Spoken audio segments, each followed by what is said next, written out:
Yo, what is up, y'all? It's Cone back here again today with another video. The Boston Celtics, in my eyes, have started to enter the realm of being NBA title contenders. And that's not something I thought I would say earlier in the season, unless, it was a joke.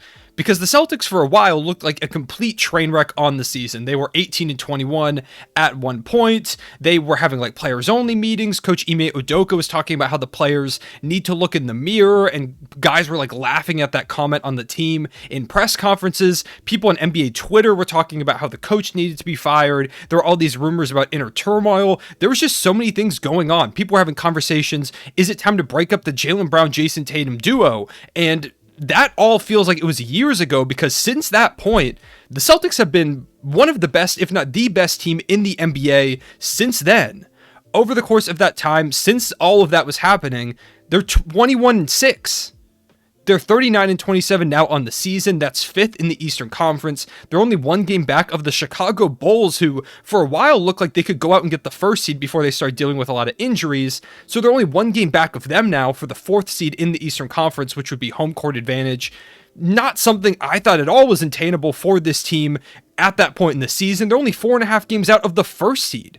They've had one of the most miraculous and impressive turnarounds by any team I've ever seen in the NBA. So let me tell you some quick stats about that run that they're on right now. They currently have a 10-game win streak against playoff teams. They've got the best defense in the NBA, period, on the season. They have the best point differential in 2022 amongst all NBA teams. They have the best point differential in the East, period, across the entire season. They're 13-2 since the start of February. Like I mentioned, they've won 21 of their last 27 games, and they even made a couple big acquisitions that have helped them along in Derek White and Daniel Tice at the trade deadline. Everything is going the Boston Celtics way at this point, and for all of those reasons, the Celtics, to me, feel like a team that could come out of this Eastern Conference. The East right now feels super wide open. Of course, you do have your favorites and probably the Bucks, the Heat, and the Sixers, but this Celtics team could 100% make it happen. I wouldn't be surprised if the Celtics at the end of the year are representing the Eastern Conference in the NBA Finals for a combination of different reasons that I want to get into. Of course, when I talk about this Celtics team, the first thing I have to talk about, the thing that's kind of been the most prominent for them, has been their defense. And it's just because they have so many great defenders on this roster, and the Celtics are so smart. They have not only have good defenders, they have very, very smart defenders that know how to communicate with each other. There's this video I watched on Twitter earlier of Marcus Smart in yesterday's game against the Brooklyn Nets, where he was mic'd up, and watching him talk about defense with other players, it was incredible to watch. Talking with Robert Williams about how to best guard Kevin Durant and Kyrie Irving on drives, how to position his body, yelling from the bench, giving advice to, I forget who it was. I think it might have even been Al Horford,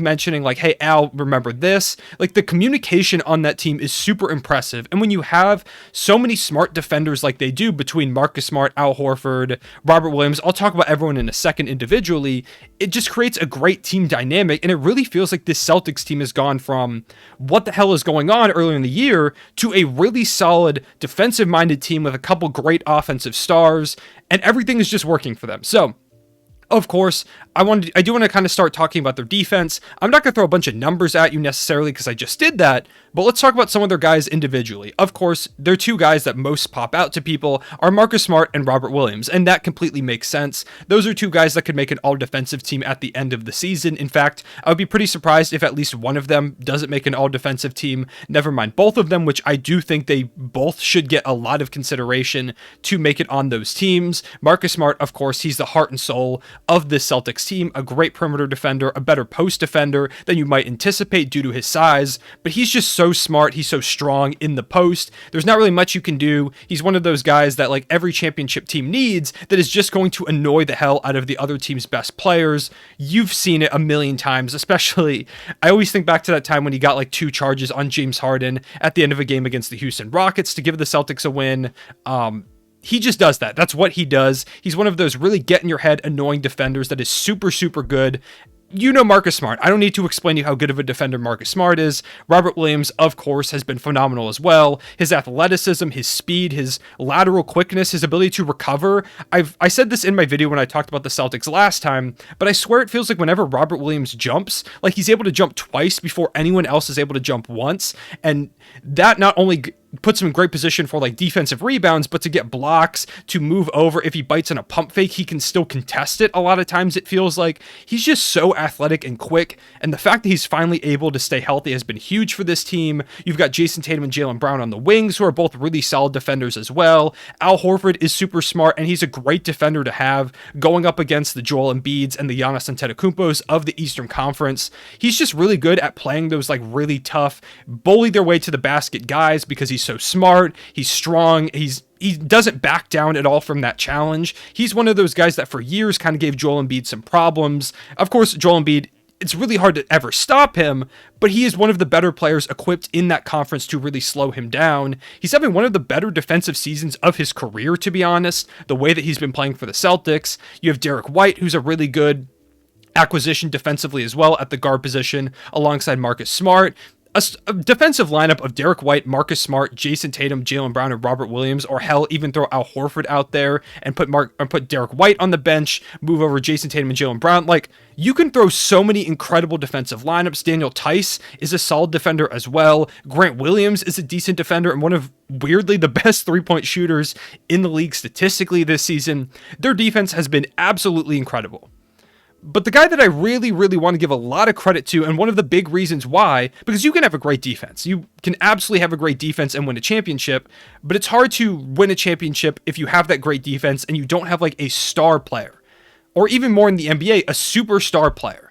And Jayson Tatum is that guy for the Boston Celtics, and the way that he has been playing, the way that I know he can play, is the reason why I think the Celtics aren't just a really good team, that they could maybe potentially win the Eastern Conference. If you've watched my channel for a little bit, you probably know that I wasn't big on Jayson Tatum for a while, before I ever made this YouTube channel, because by the time I made this channel, I'd completely flipped around. But for a while, like after a couple seasons, I thought Jayson Tatum was just going to be an all-star caliber guy. And there's nothing wrong with that. That is a really big accomplishment in this league. But I thought Jayson Tatum was like, oh, he can be like your second guy on a championship team. Like, he's never going to be like that, like all NBA, or maybe he'll make like an all NBA team. I was very, very wrong about Jayson Tatum. And I'm not afraid to admit that because I've made videos talking about that, especially I think it was when he set the Celtics scoring record or something like that. He had like 56 or something in a game, I think last year. And I made that video talking about how wrong I was. Anyways, I wasn't super big on him. But Jayson Tatum has completely made me look like a fool, and I am now a believer that Jayson Tatum at some point in his career will be an MVP. I believe so, because in my opinion, he's one of the most underrated scorers in the league. He's a good defender, and the way that this Celtics team is going, having two stars in Jayson Tatum and Jaylen Brown, who I've long time been a defender of that duo. I did earlier in the season say that maybe you should kind of consider trades, or at least kind of gauge the value, but I've never been one of those people that has pushed to go like, you need to trade one of these two guys, make a decision, whatever, because I've seen what they were able to do earlier in their careers. That first season with Jayson Tatum as a rookie, where they went to the Eastern Conference Finals, pushed LeBron James's Cleveland Cavaliers to 7 games. I've seen what the two of them can do together. So really, it was just a matter of putting more talent around them, and that is exactly what, still weird to say, GM Brad Stevens has done. He's been incredible putting this whole team together, but I've always been a defender of that pairing, and Jayson Tatum and Jaylen Brown are both having phenomenal seasons. But Jayson Tatum in particular has been absolutely incredible, especially over this recent stretch. He just won Player of the Week. They went 3-0 in this past week, and he averaged 41.3 points per game, including wins over the Memphis Grizzlies and the Brooklyn Nets, as well as the Atlanta Hawks. One of people's big complaints about the Celtics was, oh, they haven't beat anyone. They just beat the Grizzlies and the Brooklyn Nets. Like back-to-back, and Jayson Tatum outdueled John Morant and Kevin Durant on back-to-back games. That's super impressive. On the season, he's having a good year, but in particular, since the start of February, when they've really turned it up, he's averaging 28.1 points per game, 7.4 rebounds, 5 assists, which is huge. His playmaking has been super impressive. 46% shooting, 35% from 3, of course, playing great defense, as I mentioned. Over the course of the season, he's dropped 50-plus points twice, including, like I said yesterday, against the Brooklyn Nets, where he outdueled Kevin Durant, 40-plus points 4 times, over 30 points 21 times. He's one of the most underrated scorers in the league. When people talk about the best scorers in the league, Jayson Tatum does not get brought up enough. His ability to knock down contested jumpers, step-back jumpers, get to the basket, he can do a little bit of everything. And I don't understand why Jayson Tatum isn't talked about more in those conversations. He's a future MVP in my eyes, one of the better two-way players in the league, and he can 100% lead this team to a championship this season. I think as long as the Celtics have Jayson Tatum, they will be in that conversation to be one of the better teams in the Eastern Conference. That's just how much I believe in him as a player, especially if they continue to put this much talent around him with Jaylen Brown, good defenders in like Marcus Smart, Robert Williams, Al Horford. They've done a phenomenal job of building this team to Jayson Tatum's strengths, and he, in turn, has done a really good job of kind of molding his game to be the player that they need. He knows he is their offensive star. He knows that he needs to also go out there and commit on the defensive end, and he is committed in a big way to both sides of the basketball really over the course of his whole career, but this season in particular, Jayson Tatum has absolutely been incredible, and I've been super impressed what I've seen with him. Now, of course, I will also talk a little bit about Jaylen Brown. He's been great too, averaging 23 points per game on the season, 6.2 rebounds, 3.3 assists, great defense.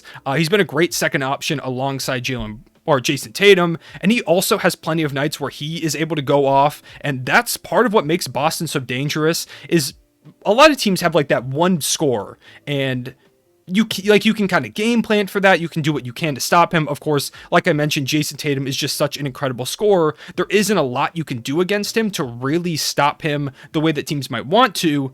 But when you also have a guy in Jaylen Brown that can knock down threes, he can drive to the basket, he can dunk on you. He's just so crafty and so skilled. There's not much you can do. You can't fully game plan for him because you have Jaylen Brown.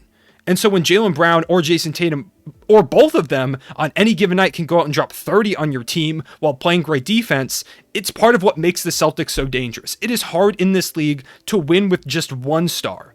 In this league, you typically need a superstar level talent, which I think Jayson Tatum is right there in that conversation, depending on what your definition is of superstar. In my opinion, he's a top 15, borderline top 10 player at this point. Jayson Tatum is incredible.